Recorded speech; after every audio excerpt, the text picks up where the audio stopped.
اعلان وورئ په غزوه موتا کې جعفر رضی الله عنه شهید شو. خبر راغی چې کله داغه د غم اعلان راغی نو نبی علیہ الصلوۃ والسلام سره مرګرو ته یو اعلان وکړ.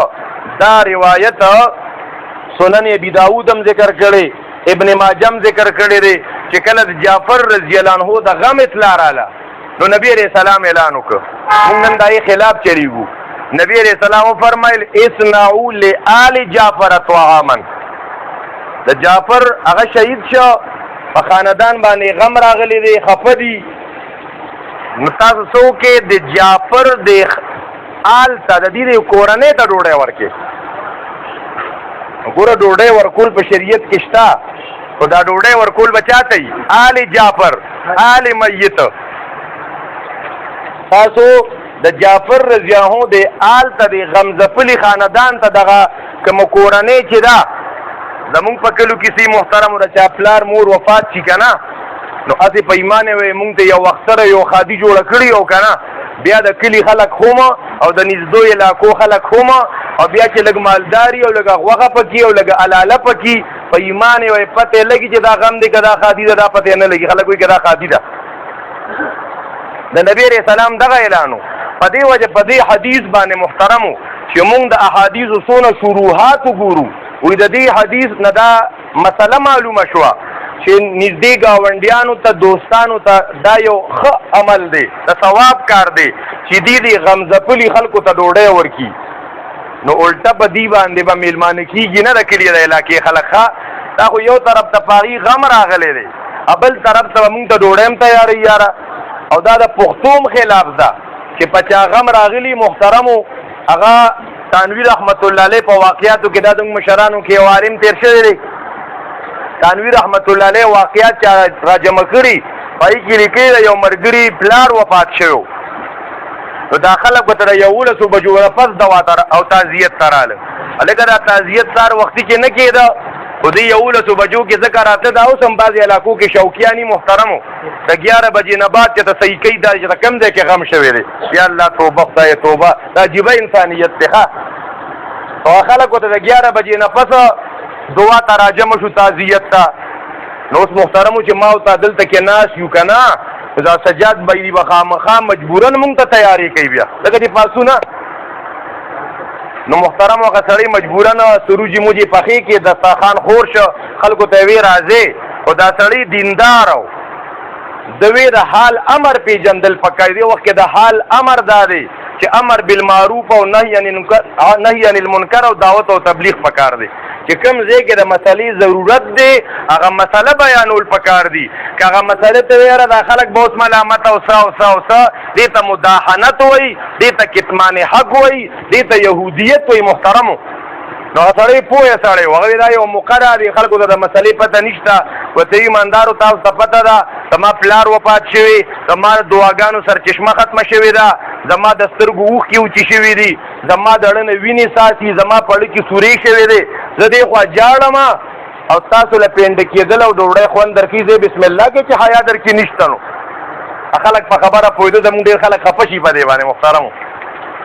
نو محترمو مسلمانانو هغه خلکو یې دا به زمونږ څنګه تېرېږي.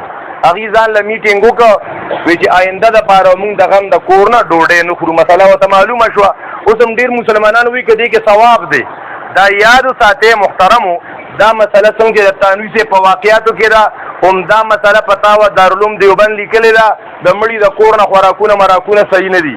هم دا مسله شیخ تقي عثماني صاحب په درس ترمیزي کې د اسنعوا لآل جعفر طعاما او د دې روایت دلان دی لیکلې.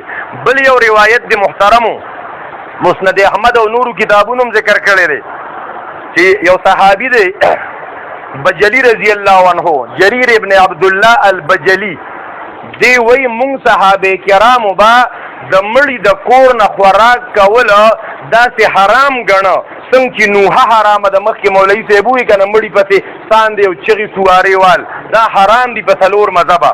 دارنګې مونږ به د مړي د کور نه ډوډۍ خوړل د نوحې غونته حرام ګڼل.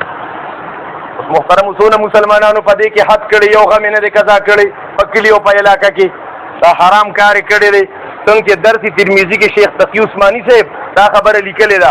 آپ کے مسائل ان کا حل کې مفتی یوسف لدھیانوی شهید رحمت الله علیه هم د دې وضاحت کړي. د ترمذی شریف یو شرح ده ارشاد الشامزه د مفتی نظام الدین شامزه شهید رحمت الله علیه هغه دا خبره لیکلې ده.